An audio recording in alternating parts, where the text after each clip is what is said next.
Hey everybody, it's Party Elite with some early thoughts on the Grim and the Grave DLC for Total War Warhammer. The final video in this mini-series takes a look at the Regiments of Renown available to both factions and exactly what makes them special. First up, the Vampire Counts. The Tithe are an amped up unit of zombies, costing 100 extra points, but coming in with 40 extra bodies, significantly higher HP, better leadership, speed, melee attack, melee defense, and charge bonus, while also adding physical resistance at 15%. While they still won't win battles on their own, they will prove to be a harder nut to crack on the battlefield and can prolong useless engagements that tie down your opponent. With Danse Macabre buffing them, they can get some work done, and with added support to keep their HP up, they can stand on the field for a while before falling apart. It might be worthwhile to support them on the field with a Necromancer on a corpse cart with an Unholy Lodestone, casting Invocation of Nehek every once in a while. The Königstein Stalkers are skeleton warriors with poison attacks, significantly higher armor, and slightly higher leadership, melee attack, and melee defense. At twice the cost of a skeleton warrior, it might seem like a hefty upgrade, but they would provide a great flanking unit that can stand on its own, and can do quite well with the support of Danse Macabre and a corpse cart with Invocation of Nehek. The added poison effects are a great tool on the battlefield as well that can help win entire flanks that might seem impossible otherwise. The Feasters in the Dark are a regiment of crypt ghouls that cost 200 more, but give you Vanguard deployment, the ability to stalk, slightly higher HP, and slightly higher leadership, speed, melee defense, and charge bonus, alongside a decent boost in melee attack. They are still weak against armor, but the fact that they can deploy behind enemy lines and stock up make them excellent for taking out the typically unarmored ranged and artillery units. Does that make them worth the extra 200 points? Single-handedly being able to take out your opponent's artillery leaves your other, more expensive cavalry free to take care of more important tasks. If you suspect a heavy artillery or ranged component in the enemy army, I'd say they're worth the cost. The Sternsmen are a Graveguard regiment that costs 250 extra points. With that extra cost, you get regeneration and charge defense against all, or expert charge defense, allowing you to negate all charge bonuses when braced. Apart from that, you get a decent bump in leadership, melee attack, and melee defense, though it's important to keep in mind that regeneration comes at a cost. This unit is more easily hurt by flaming attacks, so keep that in mind before you take them to the field against an opponent likely to field flaming attacks. Barracks Reavers are a regiment of Black Knights with lances and barding, with a 200 hike in price, giving regeneration and decent increases in leadership, melee attack, and melee defense. Of course, with regeneration comes the caveat of weakness against fire as before.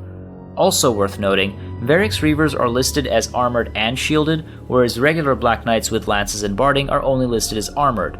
Despite that, both units have a 30% chance of blocking fire from the front arc according to their unit cards. The Chillgeists are a Hexwraith regiment that increase cost by 150.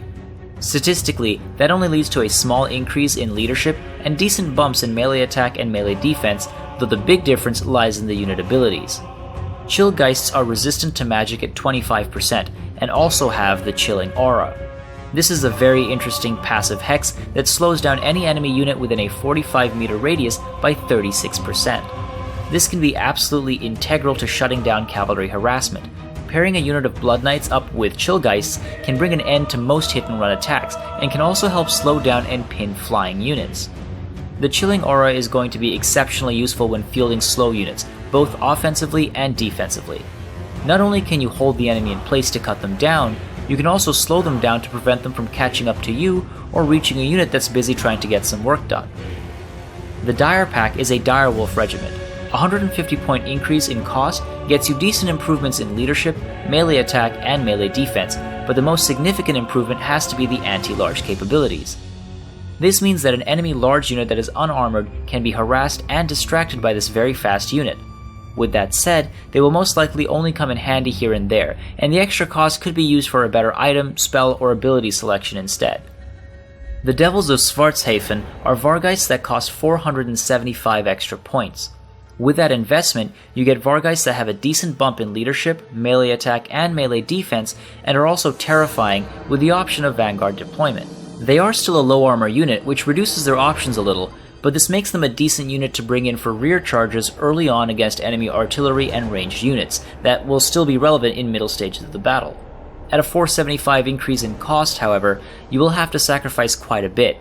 Coming in for rear charges later on, terror will probably be coming from other units you're fielding anyway, and the value of Vanguard deployment would most likely be lost by then as well. The Claw of Nagashi is a renowned Mortis engine. Statistically, it's the same as a regular Mortis engine, but it has two added abilities: magic resistance at 25% and the Chilling Aura. As described earlier, the Chilling Aura is a nifty hex that slows units within a 45-meter radius down by 36%. That is a massive speed deduction, and if you'd like to deny your opponent their charges, this is a great tool for it. It helps that Mortis engines are anti-infantry, allowing you to slow down and mow down enemy infantry units. Now, the Empire. Sigmar's Sons are a swordsman regiment that cost an extra 350 points, giving you an unbreakable unit of swordsmen with a high leadership value that won't drop, and decent bumps to melee attack and melee defense, with smaller upgrade to charge bonus and weapon strength. The Unbreakable trait is extremely helpful for holding a line, and the increased melee attack and melee defense make a significant enough difference, making for a unit that is worth bringing if you expect some unarmored opposition, such as Savage Orcs and the like. The Tattersouls are a unit of Flagellants that cost 250 extra points, giving 40 extra soldiers with a decent hike in HP as a result. They also have a decent bump in melee attack and charge bonus, with a slight increase in melee defense. The same logic applies as with the regular Flagellants in terms of how they should be used, and their boosted stats allow them to tie down higher end units because, again, they work at their best when they're losing slightly. I wouldn't rely too heavily on Flagellants, and so I don't think I could endorse the Tattersouls either. Ranged fire would take them down easily, as they are still unarmored, and at that point you've wasted a significant amount of money and reduced your military efficiency. Stirling's Revenge is a free company militia regiment that costs an extra 325 points.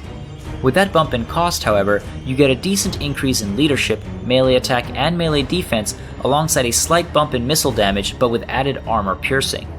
Then there's the fact that these guys are immune to psychology and able to stalk, and now you have a ranged unit that can get close, open fire, and even if it gets caught, stay alive long enough for backup to arrive. They would also make an excellent choice for taking out artillery or ranged units with their Vanguard deployment, with the added benefit of armor piercing.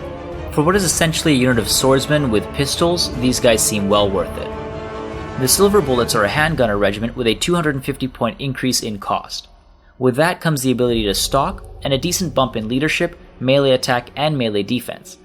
Slight increases are also given to range, which can actually make a very big difference, and a 1 point increase to missile damage is coupled with magical damage done with ranged fire. The true value of that 250 comes into play if you're up against units susceptible to magical damage, such as Wraiths. They would be good for setting up ambushes, though without support they can be taken down pretty easily.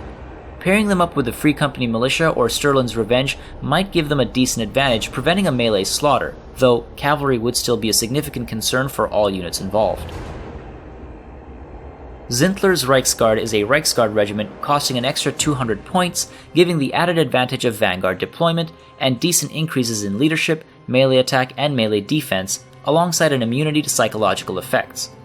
While this can come in handy for some early harassment, or to attack ranged and artillery units early on, there are other units such as Pistoliers or Outriders that can get the same job done at a much lower cost. Of course, the melee capabilities mean that Zindler's Reichsguard would have less to worry about should there be a response, so it boils down to your battle plan.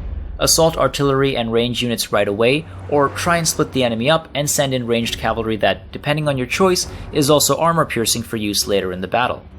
The Royal Altdorfer Griffites are a Demigriff Knight regiment with halberds, though the game doesn't mention it. They cost an extra 300 points, which gives you a terrifying unit with decent increases in leadership, melee attack, and melee defense. This added staying power and prolonged melee and the ability to terrify enemy units later on can come in handy, especially considering the significant amount of damage Demigriff Knights cause to begin with.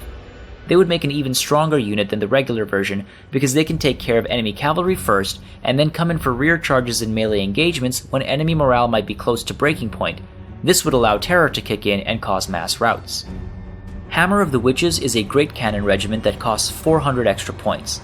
This large increase in cost gets you a unit with 25% physical resistance, allowing it to withstand enemy artillery fire a bit better, alongside a decent increase in leadership and ammunition count, fair bumps in melee attack and defense, and a large increase in missile damage, with the added benefit of a bonus against large units and magical damage.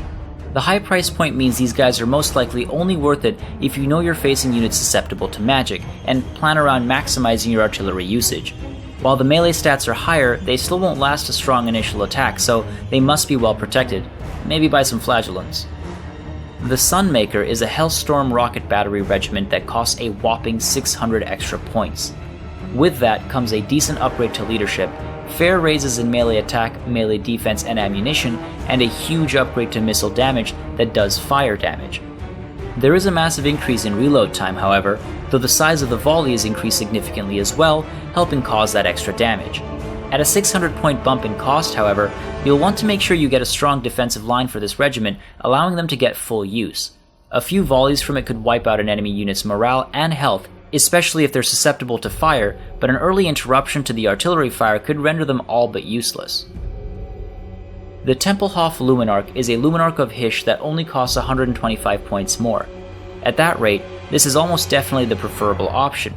Statistically, it has a decent upgrade to leadership, with a slight bump to melee defense, but it also encourages nearby troops and is able to cast a net of Amintok, essentially allowing you to alternate between a light wizard and this Lumen Arc to pin down enemy movement.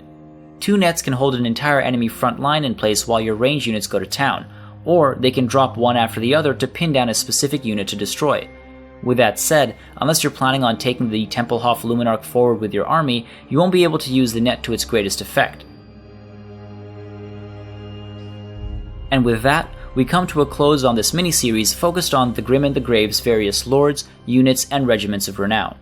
Once again, these are all fairly early thoughts, and as tactics and compositions develop alongside a new meta, things will become concrete. It might require some updates. What are your thoughts on the update? Have you thought of any approaches that I've missed out on? What units are you likely to use? Which ones do you see zero value in? Consider this mini-series as an early recon mission, trying to get a fundamental understanding of what is available to us and our enemies. Let me know your thoughts in the comments below, and of course, make sure you subscribe to this channel for more Total War content. Thank you very much for watching, and good luck on the battlefield.